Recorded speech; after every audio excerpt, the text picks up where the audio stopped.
Now, do you have a matter that is due to be before court this coming week? Well, brace yourself for some inconvenience, as courts will not be operational this coming week. And it could even be longer, with the judges, magistrates and qadis now saying that they will not be working from Wednesday until Friday in protest of their poor working conditions. And to his Brian Mushiri now looks into the dynamics of the thorn in the flesh of the judiciary.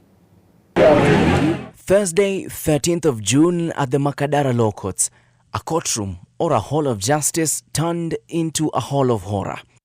A principal magistrate, Monica Kivuti, was shot at close range after delivering a ruling that went against the will of an interested party.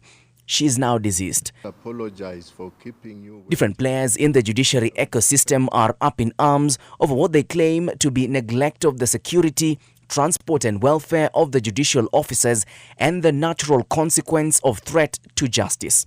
Now, the coming week is promising for a crisis. Chief Justice Martha Koome announced the closure of courts on Tuesday to mourn the death of PM Kivuti. And now, judges, magistrates and qadis are taking the matter a notch higher. The Executive Council, the National Council of the Kenya Magistrates and Judges Association, and the leadership of the Kenya Judiciary Staff Association met and made the following resolutions. Number 1, members of these two associations, that are the judges, the magistrates, qadis, registrars, deputy registrars, judicial staff, will stop providing services from the 19th day of June 2024 to the 21st day of June 2024, both days inclusive. With Monday being a public holiday, Tuesday being set apart for the mourning of Principal Magistrate Kivuti, and the call to have judges stay out of courtrooms from Wednesday to Friday means there will be no court services across the country for the entire week.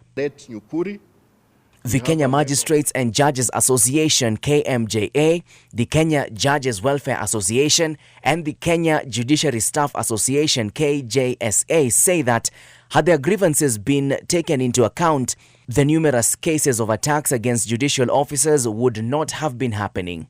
KMJA and KJSA say the failure to have their repeated calls for better security and work environment appropriately addressed point to a significant problem.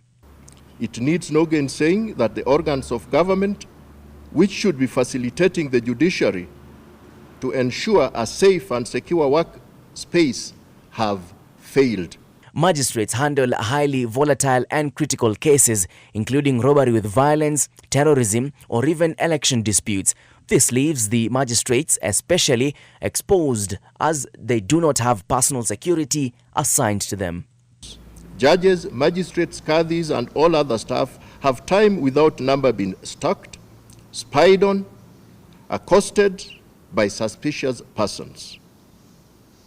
They have had their children kidnapped, their kindred threatened, their homes broken into, and other despicable, heinous acts done to them just because of the work they do. Some judicial officers, and I believe you know some of them, have opted to resign rather than pay the ultimate price with their lives.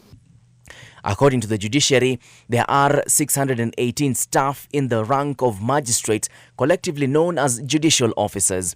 This comprises of 47 qadis and 571 magistrates, ranking from resident magistrates, senior magistrates, principal magistrates, senior principal magistrates, and chief magistrates. Treasury, in its proposals, has allocated 24.7 billion shillings for the judiciary for the financial year 2024-2025. The amount is almost half of the 44.9 billion shillings that the judiciary had indicated it needs, with a breakdown comprising of infrastructure, personnel, technology and security. Brian Mushiri, NTV, Nairobi.